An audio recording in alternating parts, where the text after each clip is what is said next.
Flanders is the place to be. Farm living is the life for me. Land spreading out so far and wide. Keep Manhattan, just give me that countryside.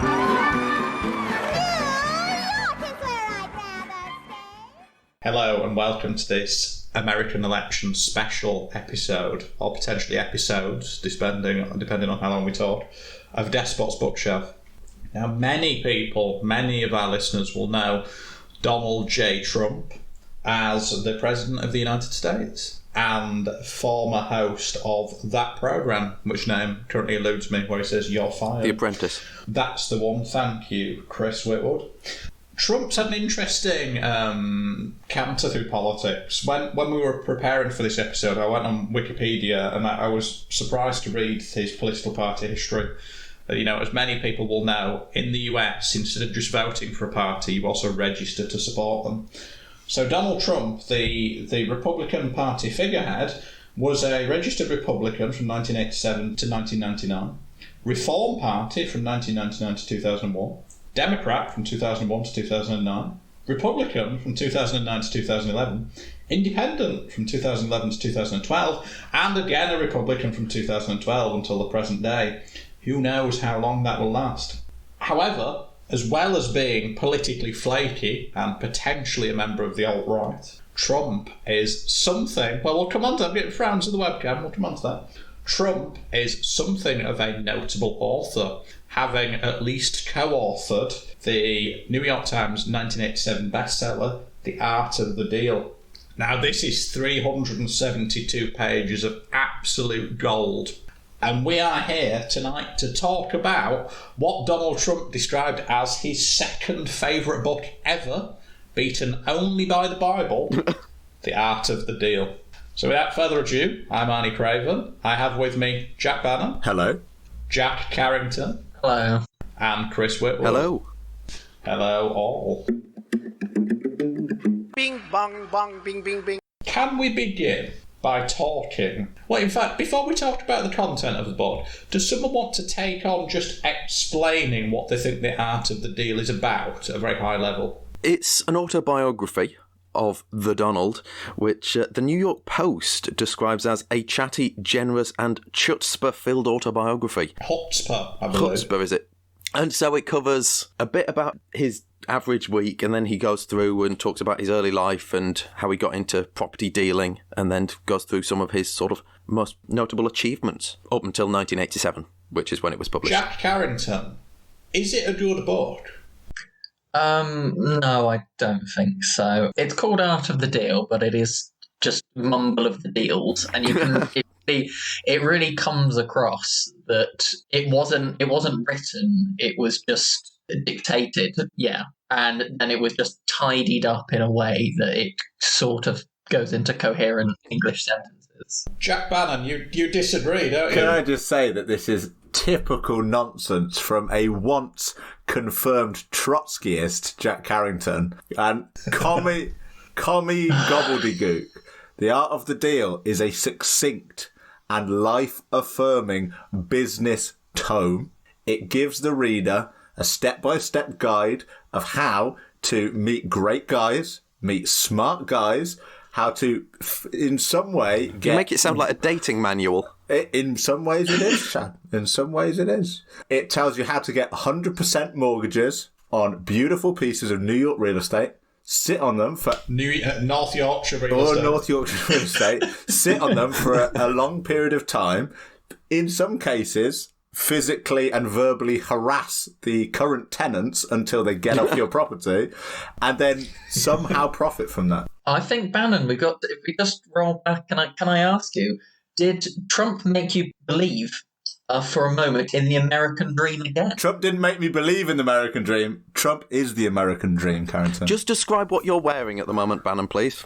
I'm wearing a hat that I bought in Poland from the Krakow Pinball Museum, which says "Make Pinball Great Again." Excellent. And a Trump 2016 T-shirt, which I bought in the campaign, believing that there was no way that this man would even become the Republican candidate, let alone the President of the United States. So my novelty T-shirt is now not such a novelty. I wish I had my Hillary Clinton nasty woman mug to be drinking out. I think I'm with you on this, Batman, because Barry Carrington's statements are absolute nonsense. But Mr. Carrington has failed to understand this is an insight into the most powerful man in the world currently. And I think what it does when you read it, it starts to shine a new light on many of the things Trump has done as president, which might seem difficult to comprehend. And when you get to the end, it's almost an instruction manual for how Carrington, for how, what horrible thought, President Barry Carrington. Carrington, the 48th president, how Trump actually was going to approach being president. And I was really struck by, right at the start, when Trump explains why he does what he does. And can someone tell me why Trump does what he does? All right, so I would like to just preface this with a quick ad hominem attack at Barry Carrington, just one more time. And I'd like to say that I sometimes wonder whether Carrington even likes big deals. I would echo your concern. The Sheffield property magnate, Baz Carrington. I wonder that his deals weren't big enough, but I'm going to leave it there. You're asking the resident homosexual whether he likes big D or not. Okay. Okay, right. Why does Trump do it? I don't do it for the money. I've got enough. Much more than I'll ever need. I do it to do it. Deals are my art form. Other people paint beautifully on canvas or write wonderful poetry. I like making deals, preferably big deals. That's how I get my kicks. Carrington, you like big things. What is your opinion on that? 4. Look at this guy. I was just going to say, while I do agree with Craven that this offers an insight, and there are some insights, and these are interesting things, those could have been gotten across in an infinitely more efficient manner than 10 hours or 400 pages, nearly. Bafflingly defend Trump's writing and say it's infinitely, infinitely better than Lenin. And certainly Kim Jong-il. Kim Il-sung. Better than Lenin. It's easily the best book we've read in terms of ability to Whoa. write. I'm sorry, book. Chadworth. I'm sorry. Saddam Hussein's On Democracy was a literary triumph, and I will not be told I didn't say it wasn't. Maternity shelter, gynecological statements. In terms of quality of writing, how quickly they forget. I mean, Ugandan gin colored that wasn't a vodka. well-written... actually, that wasn't much written by Idi Amin, was it? There is real academic work to do before we get into properly comparing this book with the others we've scrutinised in terms of whether it qualifies as a piece of despotic literature. And to be clear, I'm not suggesting Donald J. Trump. J stands for John, in case anyone didn't know. Donald J. Trump is a despot. It's simply the title of the podcast.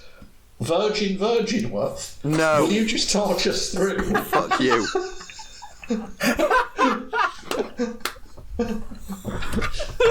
Chris Whitwood, can you just talk us through what a typical day in the 1980s was like for Donald Trump? Gets up about 6:30, goes into the office by 9, makes phone calls and talks to people about big deals. He seems to have a multitude of 15-minute phone calls and meetings. Skips lunch, which... Well, I'll correct you.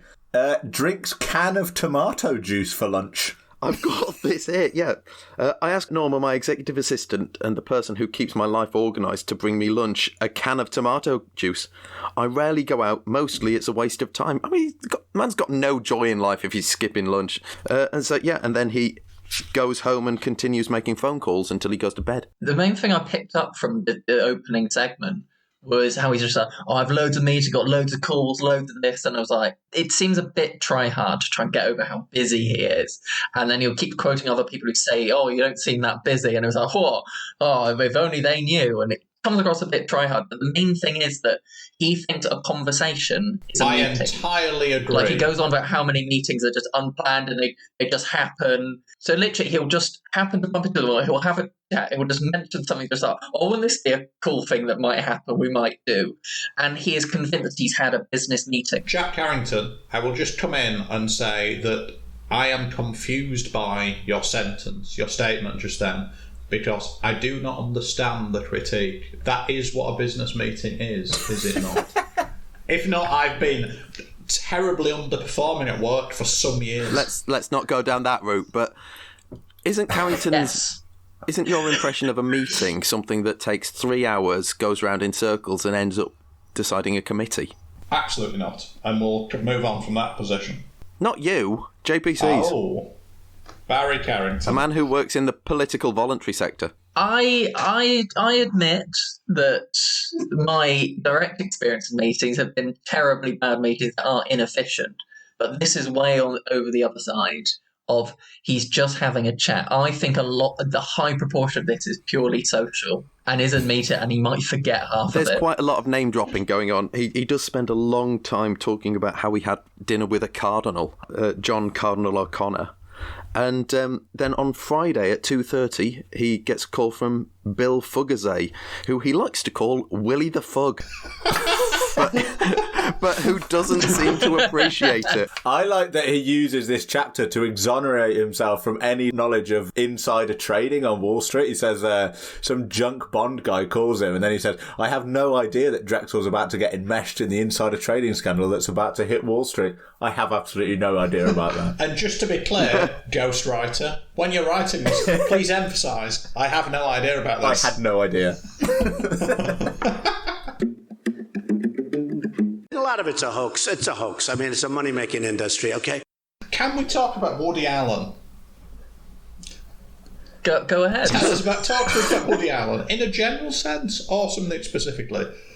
So Donald has an interest in the character of men, I would say. And I think probably in his mind he draws a clear line between winners like Chads, him and Chads, and, you know, nebbish, awkward people like, for example, Woody Allen. So he's talking about having the X factor and being able to deliver the goods.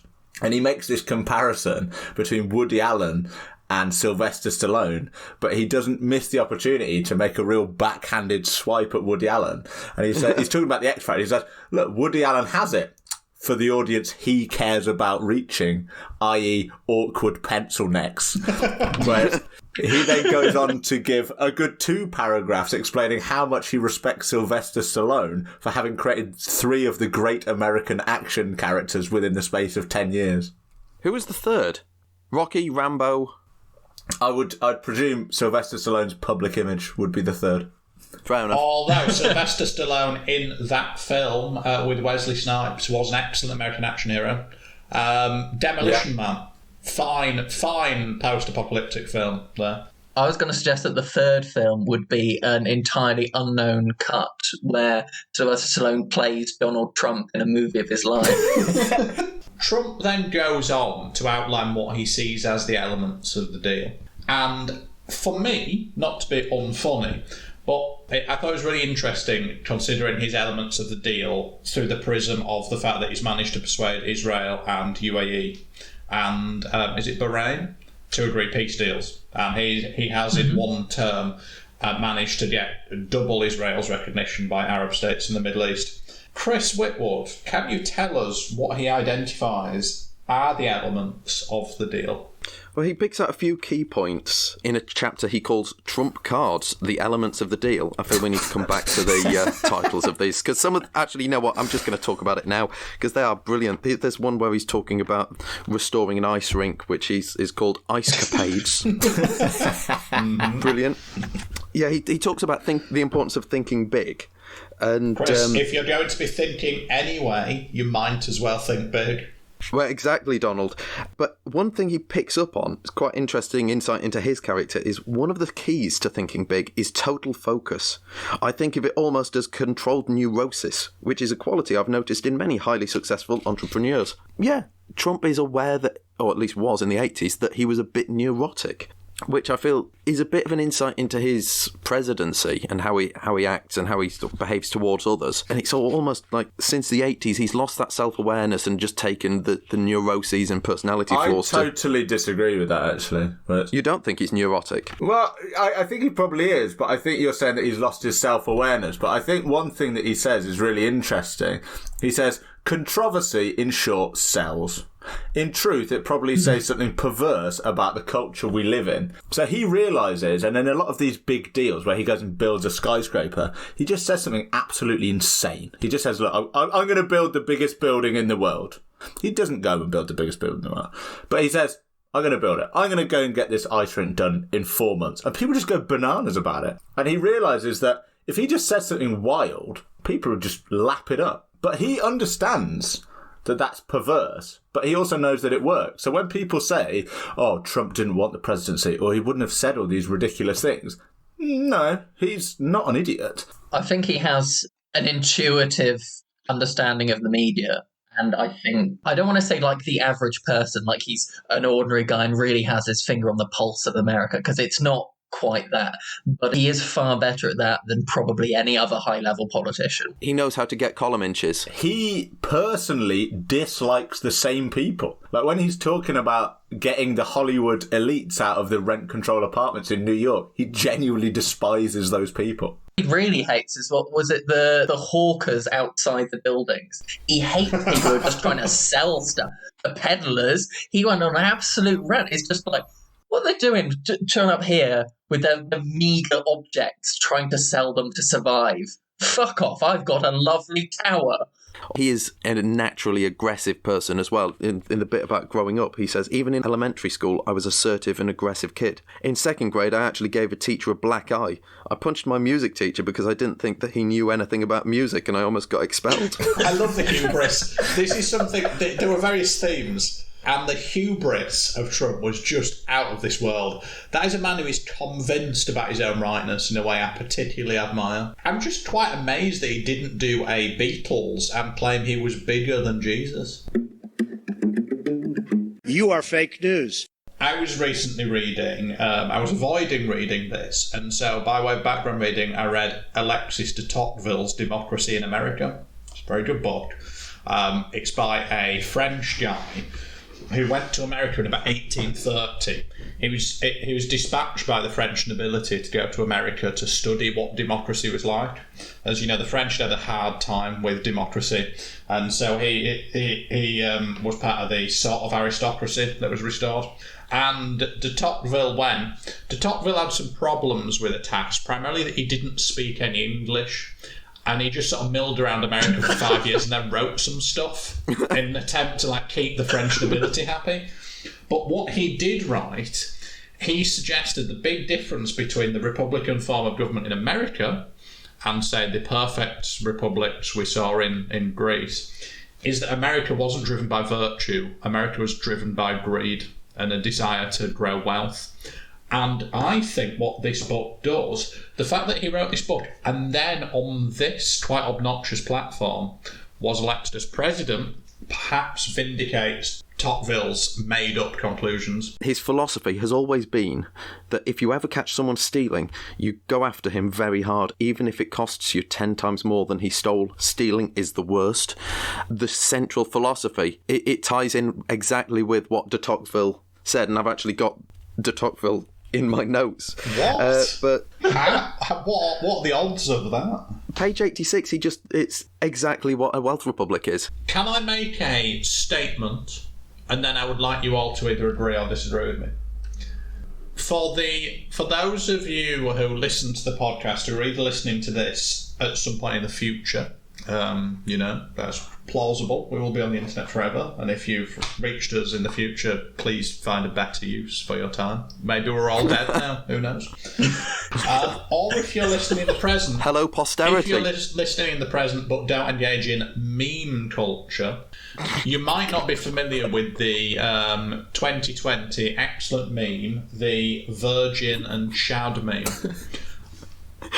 My contention, and I would like agreement or disagreement, is that de Tocqueville suggested that America was a wealth republic, not a virtue republic.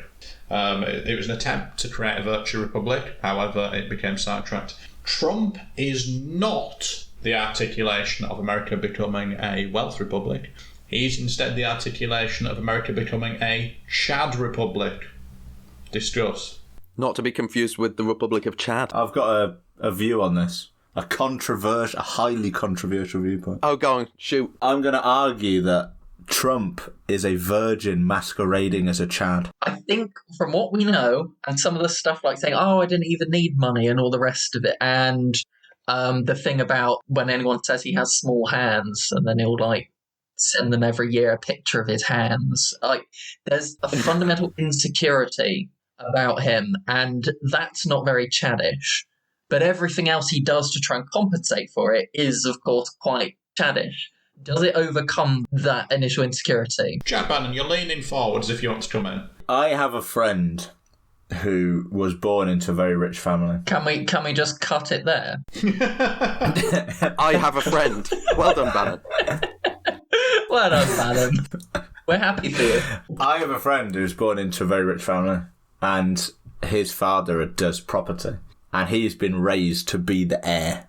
But he didn't go through the tough upbringing of his dad, and he was raised with a silver spoon from the age of 3, and as a result he's a very, very soft man. But his dad's put him in charge of a few properties, and the last time I saw him he told me something that really upset me. And he told me that he'd basically evicted people from their home for some like incredibly mild slight.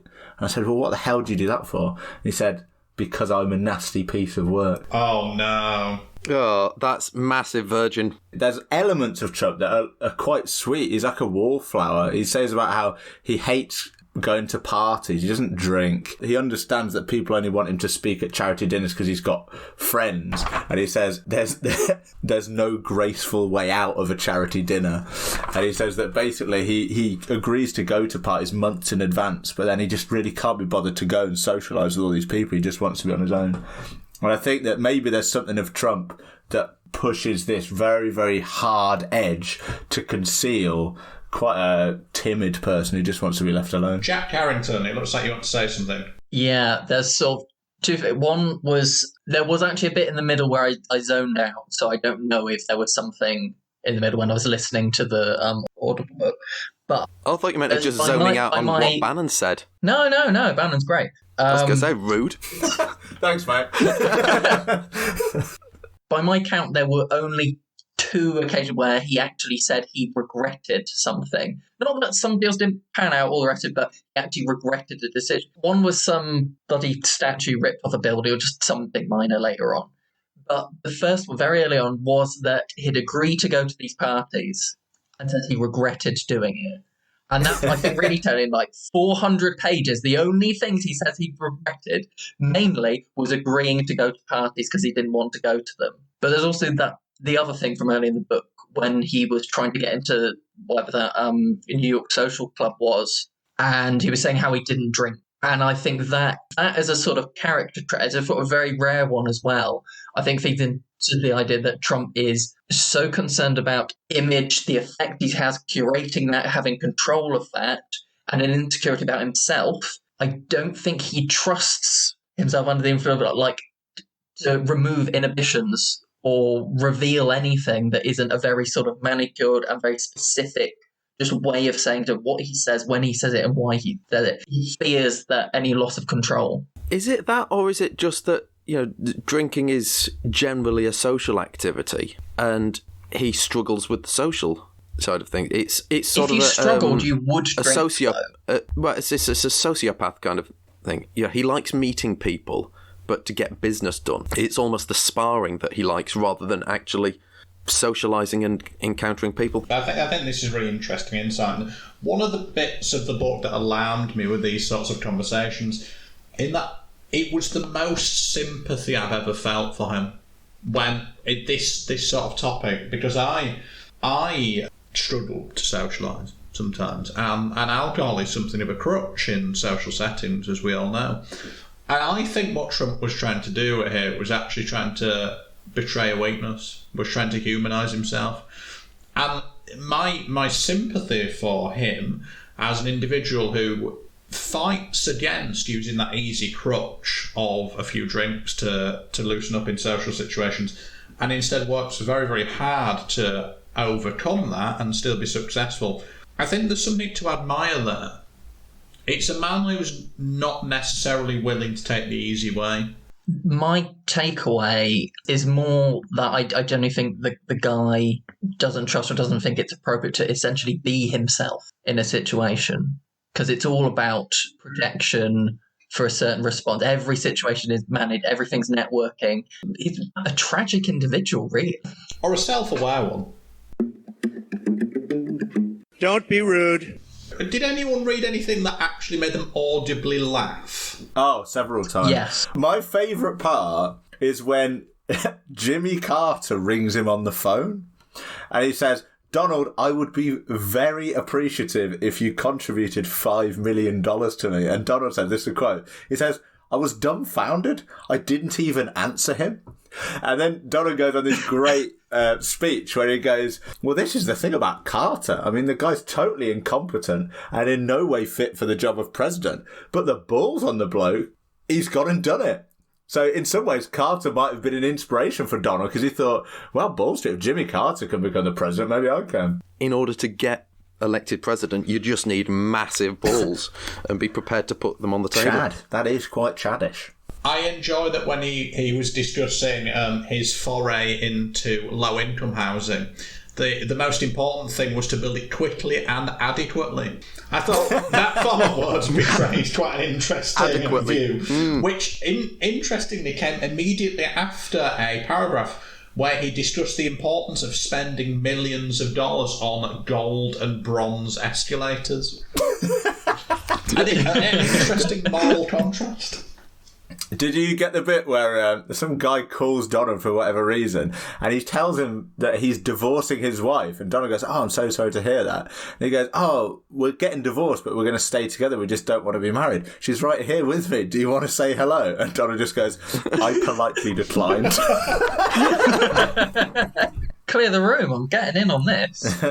Yeah, the one that made me generally laugh out loud, was just the terminology of something. So it's the bit on this ice rink, and it was when the sort of the city contractor comes in and is trying to fix the thing, and he described them as violent men with violent jackhammers. You know what I enjoyed the most? I think it didn't make me laugh, but if I was to take anything from this book, in terms of explaining the Trump presidency, it was his, in terms of the elements of the deal, it was his have fun section. And I think if you just read that, you can understand entirely why Trump behaves as he does as president. Life is fragile. Success doesn't change that. Anything can change. I try not to take anything too seriously. Money didn't motivate me except as a way to keep score. The real excitement is in the game. I don't worry about what I should have done differently. I don't worry about what's going to happen next. I'm not sure I've got a good answer as to where things will go, but I know I'll have a good time making the deals. That is basically the Trump presidency, I think, and it is a genuinely good insight into the way he behaves. One of the things I found quite interesting when reading it is he expresses a very clear view on government and the power of government, which is, given his current role, an interesting interpretation of the power of the state. Chris, can you just talk to us a bit about that? He does spend a long time, particularly as the book goes on, talking about how much he hates bureaucracy, particularly how incompetent he believes the government of the city of New York to be. And he's got a real personal hatred for Ed Koch, who's mayor of New York at the time, by the way, as he's a bully, pure and simple. Bullies may act tough, but they're really closet cowards. He just does everything he can to destroy Koch's reputation. He recounts where one of Koch's associates has ended up in a bit of a mess. And yeah, here you are. For example, when his close friend Donald Maines, the late Queensborough president, came under investigation and tried to commit suicide, Koch immediately called him a crook, and even though Maines had yet to be indicted for anything, at the time Maines was recovering in hospital. Weeks later he did succeed in killing himself.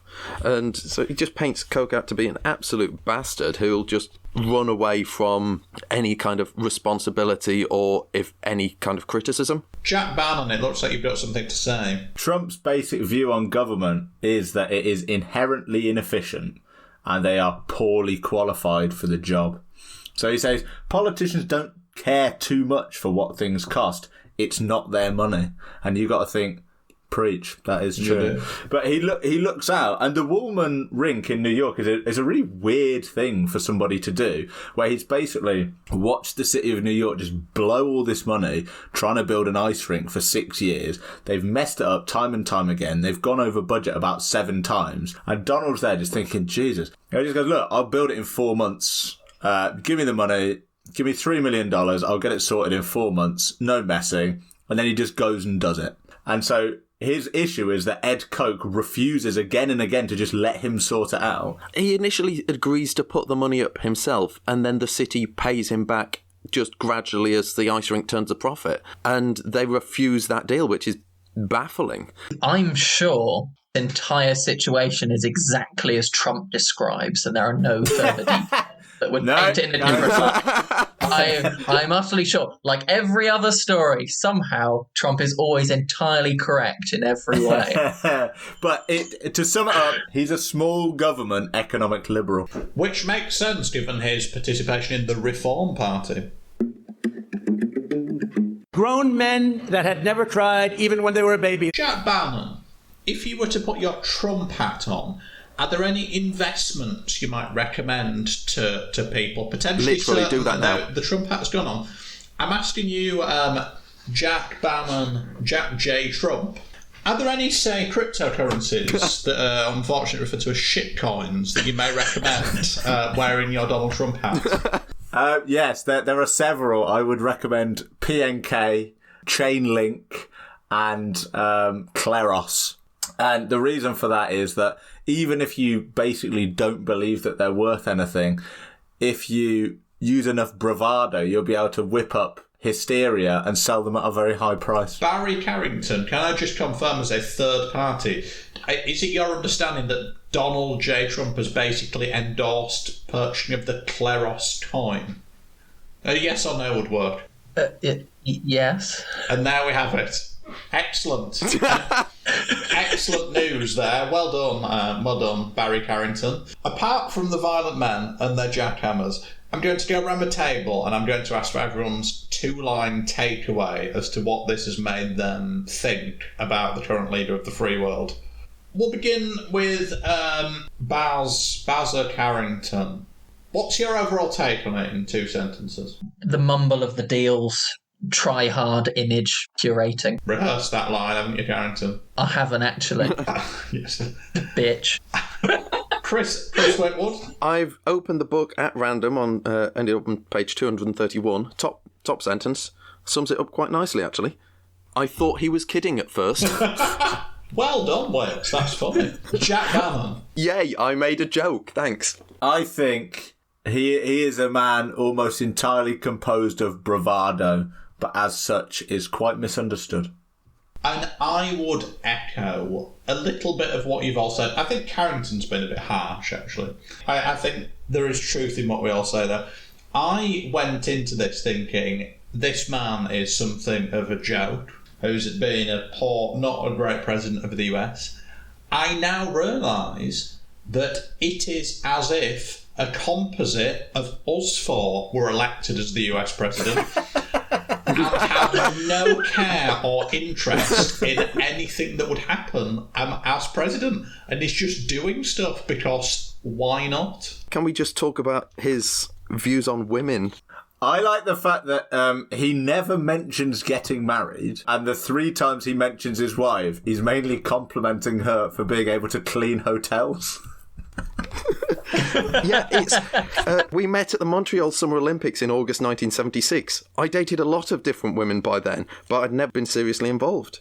10 months later, we were married. Almost immediately, I gave her responsibility for the interior decorating. A child. Excellent.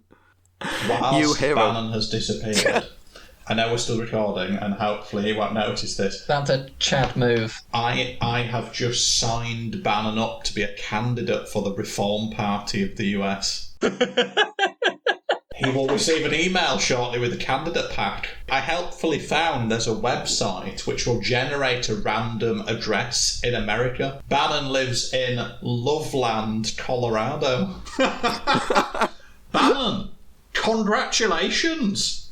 Congratulations, my friend. Go on. Well, your big news we've just been discussing, your foray into politics. Oh yeah. Well, I actually really happy for you. I'm thrilled. Well, I'm thrilled to understand that Jack J. Bannon is on the official candidates list for the Reform Party of the USA. In my dreams, my friend. Not in your dreams. Not in your dreams. In reality, my friend. No, you're winding me up. What are you on about? You'll have to look in your emails at your own pace. Oh, for God's sake. Okay, thank you. We interrupt our program to bring you this important message.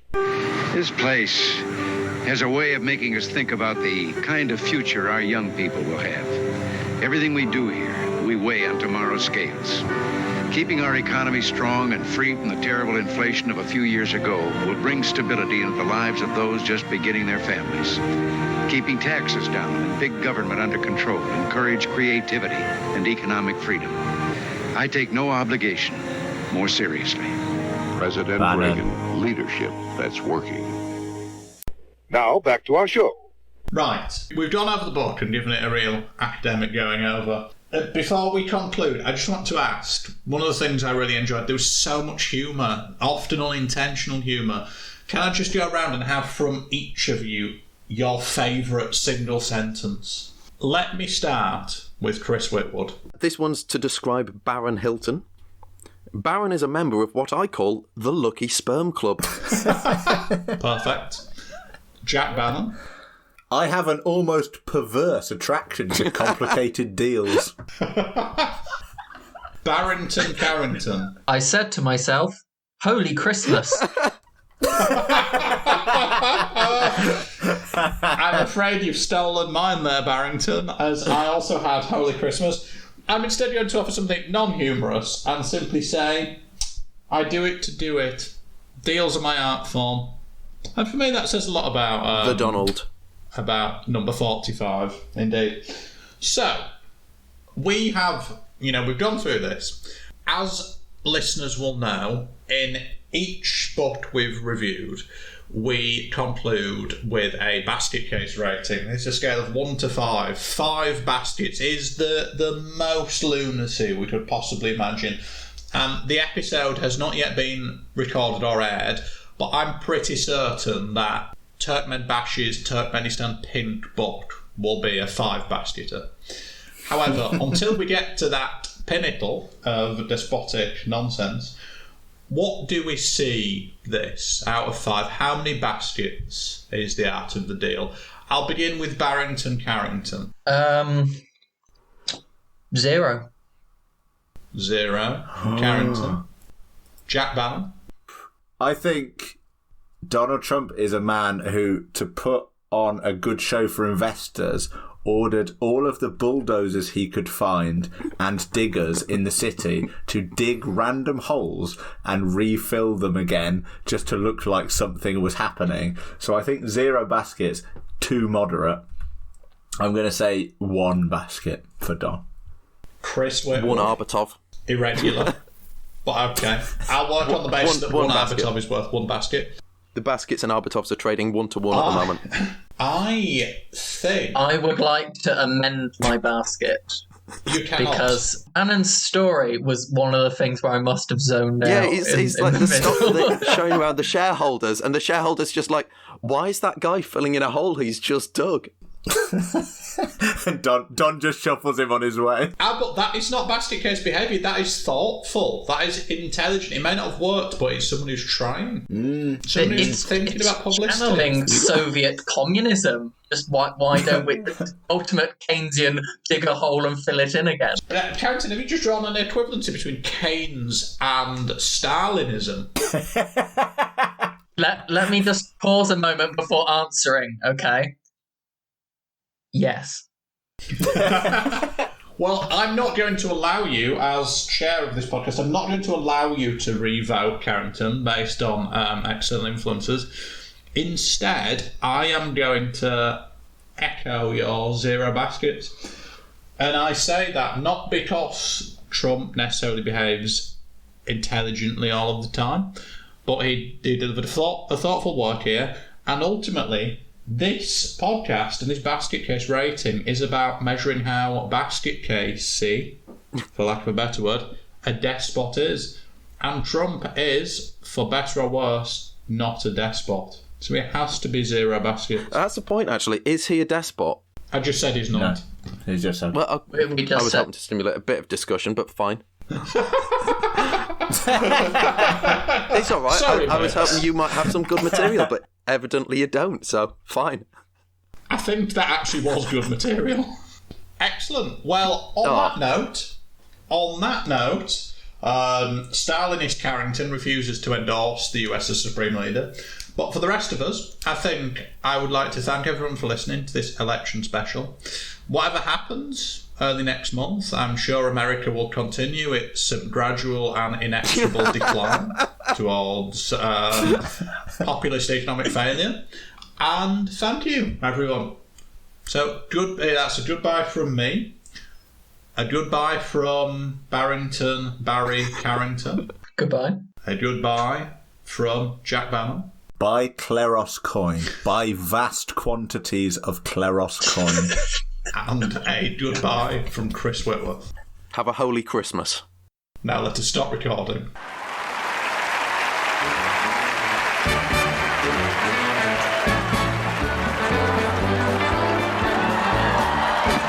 Green Acres is the place to be. Farm living is the life for me. Land spreading out so far and wide. Keep Manhattan, just give me that countryside.